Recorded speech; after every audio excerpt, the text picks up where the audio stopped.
अस्सलाम वालेकुम। Welcome to CSS online academy. CSS general science and ability के पास पेपर सीरीज़ में आज हम सॉल्व करेंगे CSS 2020 क्वेश्चन नंबर 7 का पार्ट बी। इस क्वेश्चन में वो ये कह रहे हैं, farmer need to build a boundary wall around his farm if the area of farm is 484 metre square, what will be the total area of the wall if it is 2 meter high on 3 sides and 3 meter high on 1 side।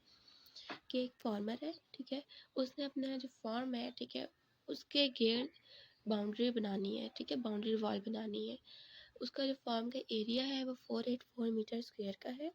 आप ये बताएं कि वो जो area of wall है वो क्या होगा अगर जो वॉल है वो 2 मीटर जो है हाई 3 साइड्स पे है, ठीक है, और 3 मीटर हाई 1 साइड पे है। ठीक है, कि एक फॉर्म है, कोई सा भी रेक्टेंगल या स्क्वायर है, उसकी 4 साइड्स होती है ना, ठीक है, उसकी 2 मीटर जो होगी वो 3 साइड्स पे वो बनाता है और 3 मीटर जो है वो 1 साइड पे बनाता है।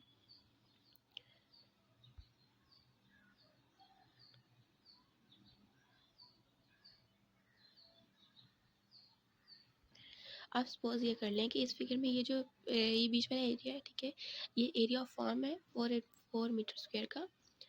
उसने जो फार्मर ने वॉल पेंट की है वो 2 मीटर 2 मीटर और 2 मीटर, इन तीनों साइड्स पे उसने 2 मीटर की वॉल पेंट की है और 3 मीटर की वो एक साइड पे बिल्ड करता है। आप ये बता दें कि इन चारों वॉल्स का एरिया कितना होगा।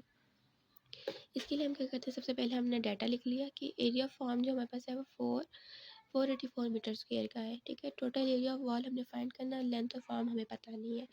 हम कंडीशन लगाते थे, एरिया का होता है साइड मल्टीप्लाई साइड। अगर ये रेक्टेंगुलर है तो वो साइड, एक साइड लेंथ होती है, दूसरी साइड विड्थ होती है, तो हमने उसको एस सपोज किया हुआ है, ठीक है। साइड हमारे पास साइड को साइड से मल्टीप्लाई करते तो एस स्क्वायर आ गया है। एरिया हमारे पास 484 था, वो लिख लिया हमने, ठीक है। अब हमने इसका स्क्वायर ख़त्म करना है तो हम इसका स्क्वायर रूट अंडर रूट ले लेते हैं दोनों साइड पे, ठीक है। अब ये जो स्क्वायर है ये अंडर रूट से कैंसिल हो गया और इसका लेंगे तो हमारे पास साइड आ गई 22 मीटर।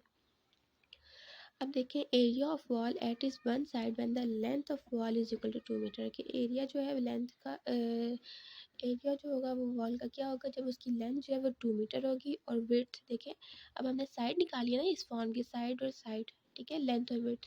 तो जब ये 2 मीटर की आया तो इसकी ये लेंथ होगी, ठीक है। विड्थ जो है वो हमारे पास हो गई ये 22 मीटर, क्योंकि हमारे पास जो साइड आई है वो 22 मीटर आई है ना। तो इसका मतलब क्या हो गया, ये हमारे पास इस केस में विड्थ बन गई है, ठीक है। एरिया ऑफ रेक्टेंगल निकाल के फॉर्मूले से लेंथ मल्टीप्लाई बाय विड्थ निकालते तो एरिया ऑफ वॉल आ रहा है 2 मल्टीप्लाई बाय 22 करेंगे तो 44 मीटर स्क्वायर आ गया। ये एक वॉल का एरिया जिसकी लेंथ जो हमारे पास उन्होंने 2 मीटर दी थी।